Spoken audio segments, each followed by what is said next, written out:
I'm here. All right, you're hearing loud and clear. Tell us a little bit about the devil at the doorstep. We're talking about unions, are we not? Yeah, we are, Doug. My book, The Devil at My Doorstep, involves or chronicles our fight against the Service Employees International Union when they tried to come in without invitation, by the way, and force unionize our employees across the Midwest. And most people don't understand what's going on behind the scenes, but what they wanted me to do was sign a neutrality agreement, which in effect institutes card check. And if people aren't familiar with that, that's where they eliminate the secret ballot election and allow the union thugs just to go out and intimidate people into signing cards. And I refused to sign the neutrality agreement, and they looked at me and they said, "We enjoy conversation, but we embrace confrontation. We're going to attack you, your employees, your customers."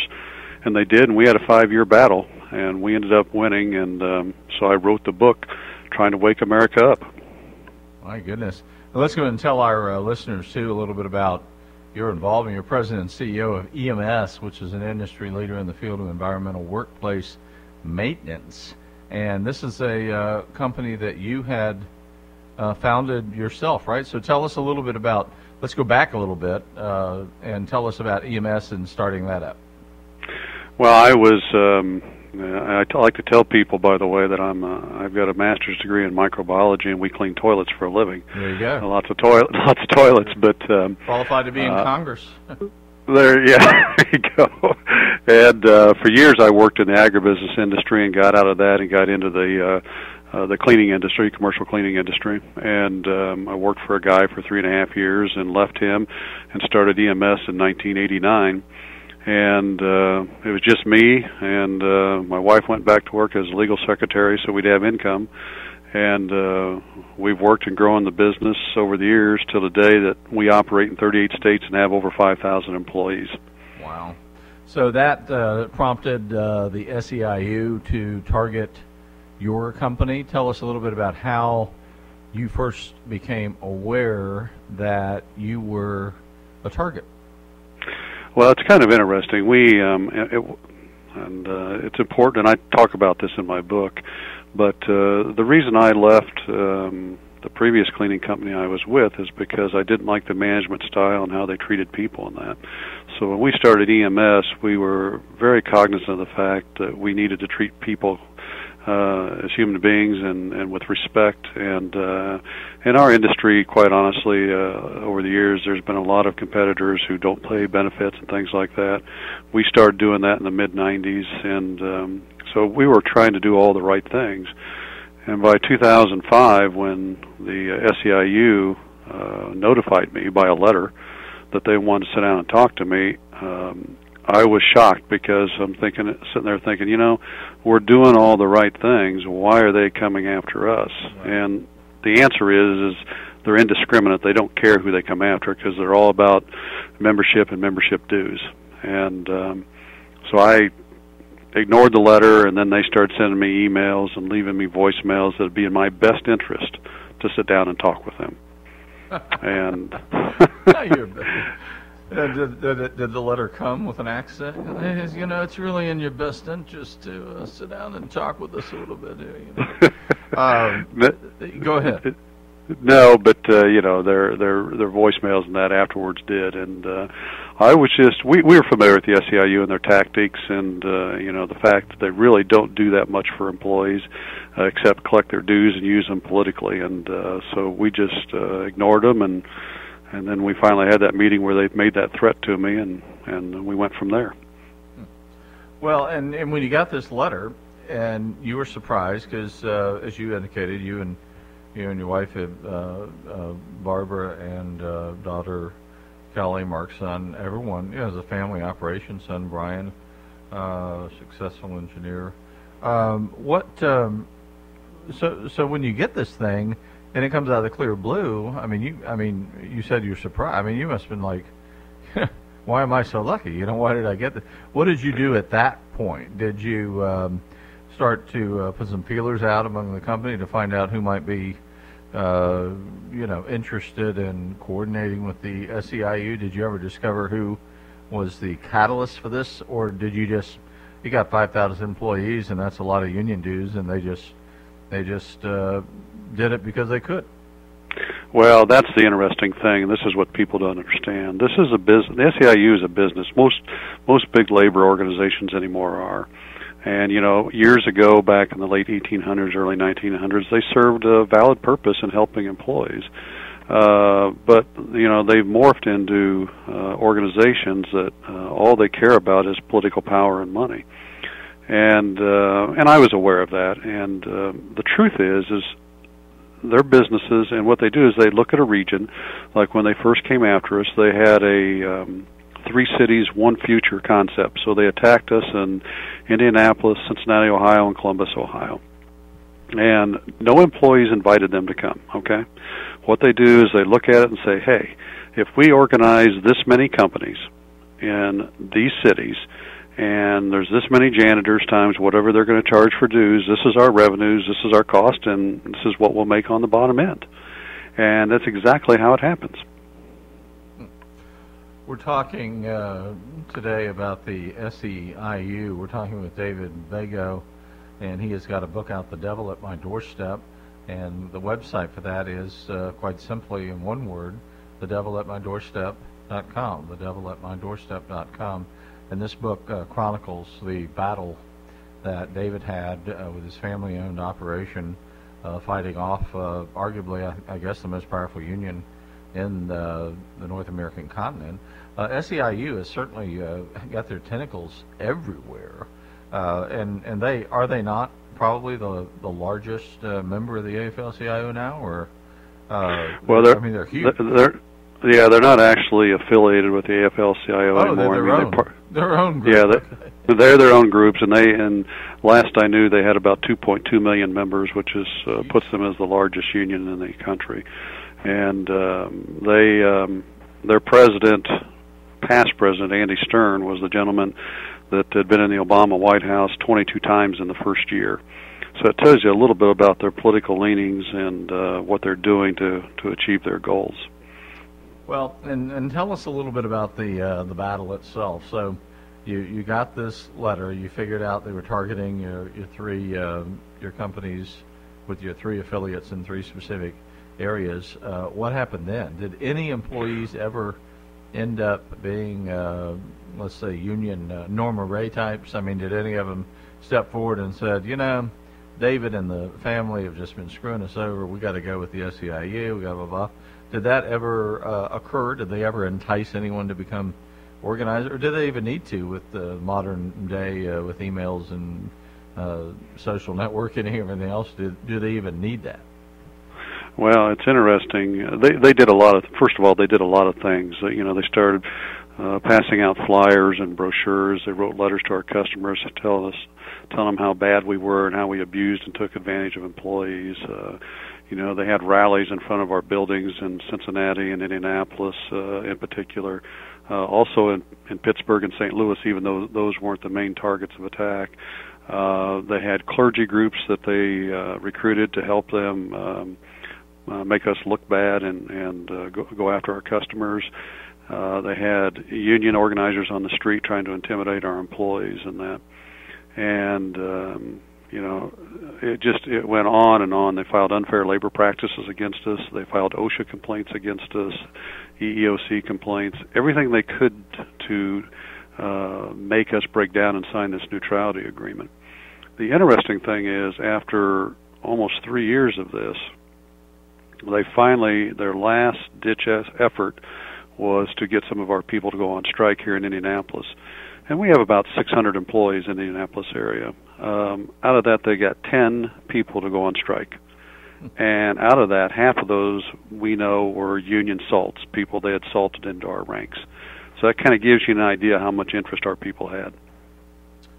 Well, this is really, this is a horrific outline that you're telling us of, an entrepreneur like yourself just swept into the murky underworld of union organization and intimidation and threats. And I mean, we've been involved in politics. I mean, we hear stuff like this all the time, but Good grief. This must have been, I mean, I'm impressed that you weathered the storm. You decided to pick up the mantle of what's right, and instead of caving, which most people, quite frankly, do. I mean, let's face it. I mean, America has become compliant. All this nonsense we hear all the time of, let's meet you halfway and let's compromise, and gosh, let's reach across the aisle and all that. I say reach across the aisle, pull them over, and kick them in the ass. I mean, there's no reason why. There's no reason for compromise on matters of principle. I mean, we wouldn't have a republic if our founding fathers had compromised with the King of England. Of course, that's simplistic, but the bottom line is you stood up. Now, at what cost, though? I mean, this must have been an extremely stressful situation. I mean, your wife's involved, you've got a daughter involved, you've got a son involved, directly involved in the company. I mean, tell us a little bit about the personal side and the personal damage, if you will, that they tried to wreak on not only your business but on your family. Well, it is sad, and Doug, the truth is I'm a big boy, and I've been through the wars in business, and I played college basketball and baseball. I got beat up, so I could deal with that. But during that time period, we spent close to $1 million just defending ourselves legally. From all the unfair labor practices and OSHA complaints. Like one of the OSHA complaints, for example, is we cleaned a college down in Cincinnati. They filed an OSHA complaint that said we were forcing our employees to carry human body parts out in bags at night. It wasn't even, I mean, it's crazy stuff, but you had to defend yourself. Human body parts? Yeah. Okay. And like Halloween here in Indianapolis in 2007, in the neighborhood that we lived in, they had little kids trick-or-treating in the neighborhood, and as they got their candy, they handed them flyers, our neighbors' flyers, that said, houses of horror, every night buildings cleaned by EMS, people are abused. And, then on the streets there was union thugs in cars driving up and down the streets. Our neighbors were terrified. And this kind of stuff went on and same with employees, and that's what bothered me most was the employees. We had one gal in downtown Indianapolis that we actually have an affidavit from that says she'd leave the building at night, and the union thugs would come after her and say, we want you to sign this union card. And she'd say, no, I'm happy, leave me alone. And this went on for a couple of weeks, and then they started offering her money, and she says, please leave me alone. She was so scared she had our supervisors walking around the building at night because they'd follow her to her car and hold her car door shut. And finally, after, I guess, almost a couple of months, one of them, the union thugs, went to her and said, look, you're going to be union whether you like it or not, sign the darn card. And she did. Jeez. And this is the kind of stuff that was going on all the time. So, yeah, there was a lot of stress, but, something, Doug, we knew we were doing the right thing because our people didn't want it, and it's not the American way to unionize or force people into doing things they don't want to do.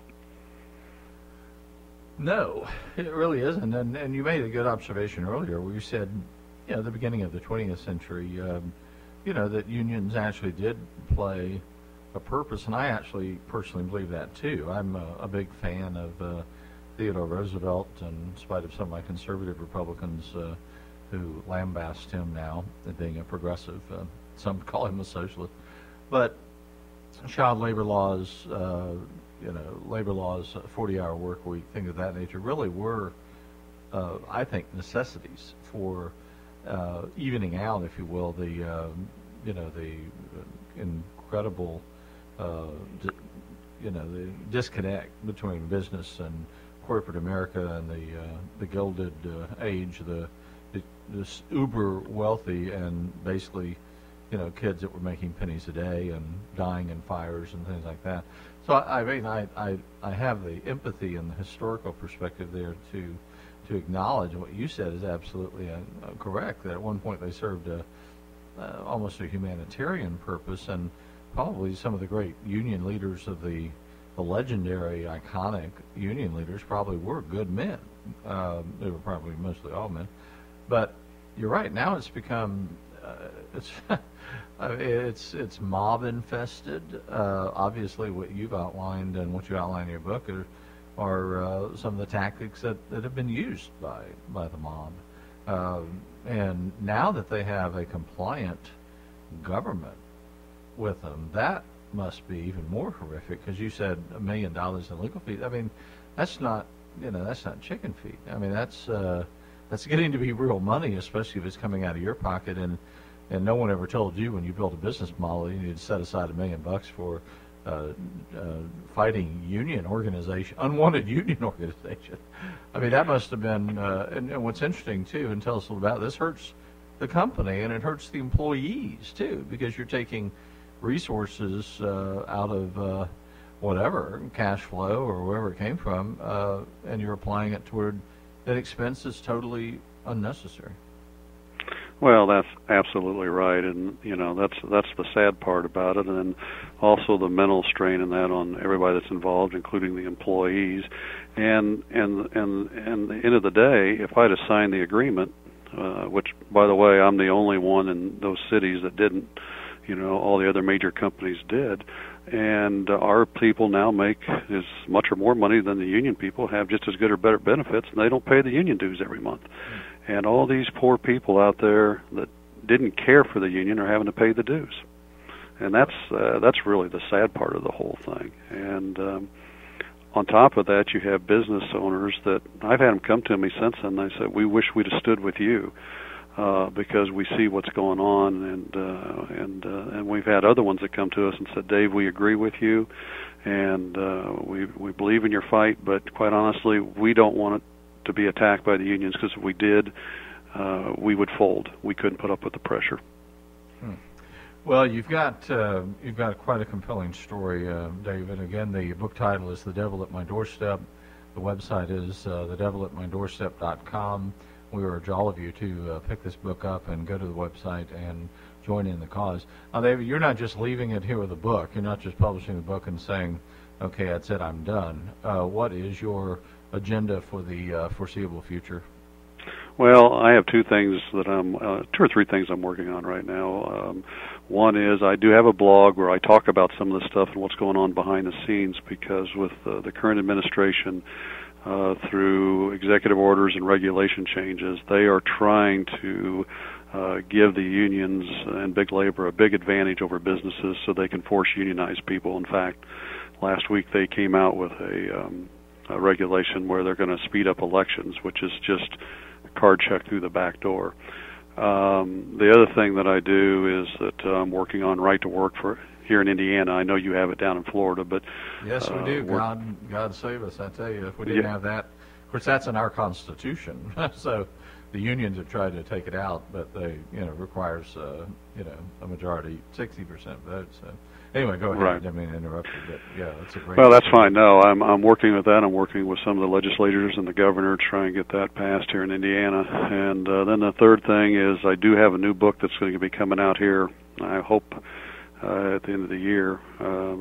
That's called The Devil at Our Doorstep, which chronicles some of the political ends of it, where the money's going from the union dues, some of the corruption that's going on, also new stories about some of our victories, and then some new stories about other businesses that have come to me facing the same thing, and employees from other other businesses that have come to me and don't like what the unions are doing. So it's pretty interesting. I think slowly we're waking people up what's going on. Well, I commend you for accepting the challenge of doing what's right, because quite frankly in today's society it's becoming increasingly difficult to find people that will stand up for what's right, because there is a cost to that, and a lot of people just are not willing or even capable of paying the price, if you will, for standing up for freedom. So we commend you for that.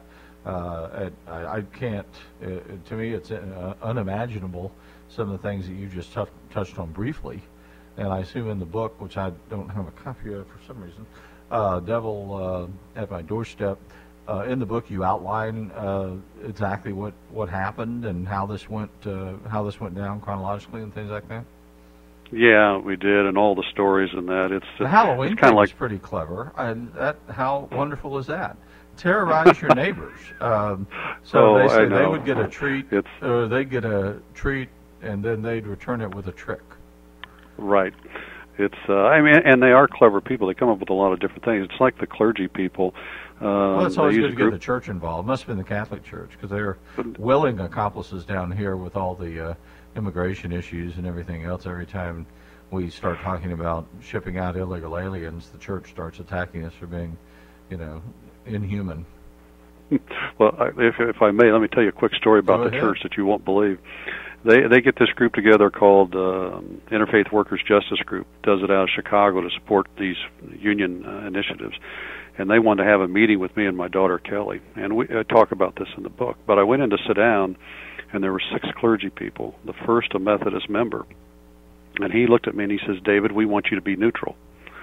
And I said, "Reverend, I am neutral. I've offered the union to have an election, and I'll live with the results." And they've turned me down every time. He says, "David, by neutral, we mean we want you to sign a neutrality agreement." I said, "Well, Reverend, have you ever seen or read a neutrality agreement?" He says, "No, we don't care. We just want you to be union." So I look at the next clergy, and it's a Catholic priest, and I am Catholic, by the way. And I said, "Father, you understand that, we do the best we can by our employees. We pay above industry standards, and we have the best equipment and chemicals because we have our own supply company, and we try to do the right things." And he looked at me and he says, "We don't care about the facts. All we care about is that you're a union." Can you believe that? Unfortunately, I do. I do believe it, because it's just unbelievable, though. The one aspect of it's unbelievable is the octopus-like tentacles that groups like the SEIU have on religious groups and other social networking type operations, things like that. I mean, League of Women Voters. I mean, there's a whole host of folks that are willing participants in promoting this viewpoint. And especially, as you said, you said, "Hey, we'll have a vote." That's the American way, right? No, absolutely. No. We don't want to do a vote. We don't want to vote. We don't want no stinking vote. And that's, to me, that's outrageous. What is before we let you go, and I know I'm keeping you probably a little bit later here, but no, I'm happy to talk about it, because I'm trying to get people in this country to wake up. Well, we've got to, and this is a critically important issue, because it increases costs on consumers, which is another aspect of this that no one really thinks about. It's one thing to have a union battle, but the cost of the battle and the cost of unionization has risen prices for consumers and taxpayers across this nation. And they did it here, quite frankly. SEIU organized the city of Orlando. When our liberal Democrat Mayor Buddy Dyer came into office, 17% of the city of Orlando workers were unionized. Now it's 92%. And the SEIU is the union for nearly all the workers in the city of Orlando. And our taxes have gone up through the roof. And no one ever puts 2 and 2 together.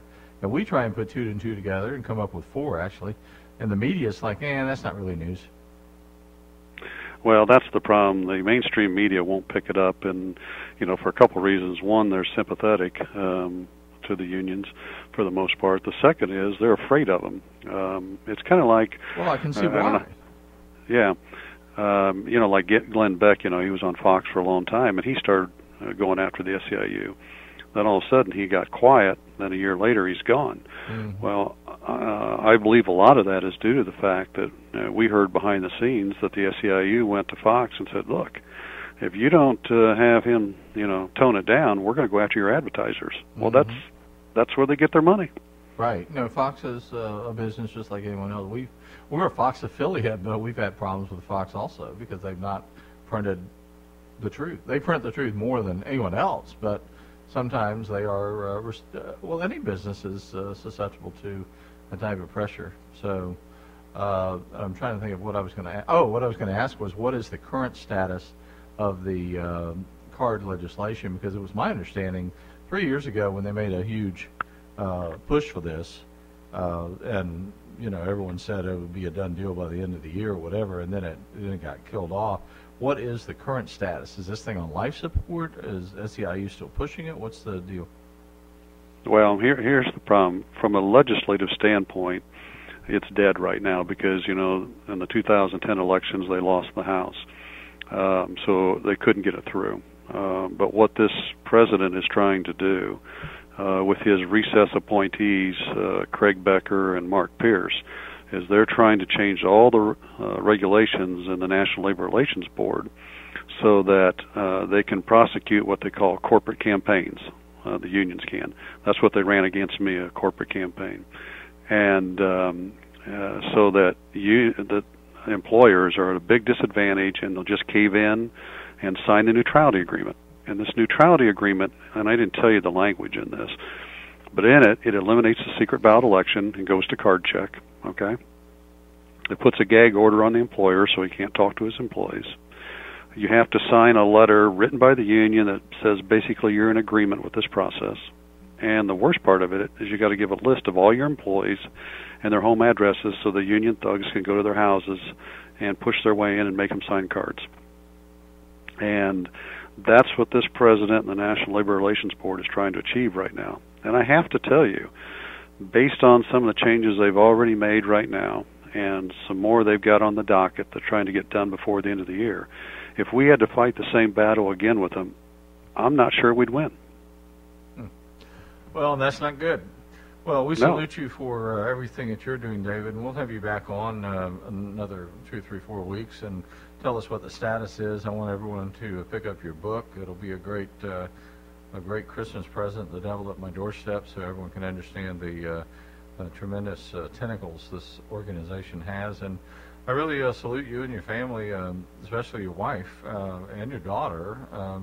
Women are not usually geared for warfare. You know, they're more the gathering types, but sounds like you all were all fairly well armored, not only with being right, but this is certainly, I mean, I see this also as a biblical struggle, but a lot of people don't.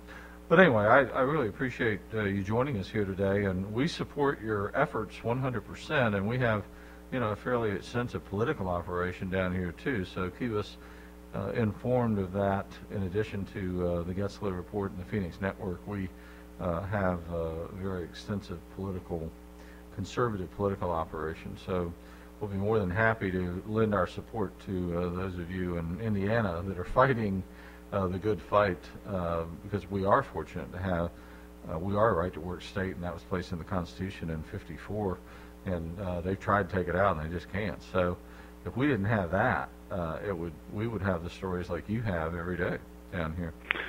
Well, you would, and I thank you for your support, and we'll stay in touch with you. I'll tell you quickly, I've spoken down in Florida several times in West Palm Beach in front of the Tea Party and the Republican Party and some others, and the people when I speak are just amazed at the stories I tell and can't believe this type of thing is going on in America today. Right. Well, next time you're coming to the Orlando area, please let us know in advance, and we'll set something up here for you. Okay. Well, I appreciate that, and I'll get your address and I'll send a book along to you so you can catch up. I'd like to read it. David Bago.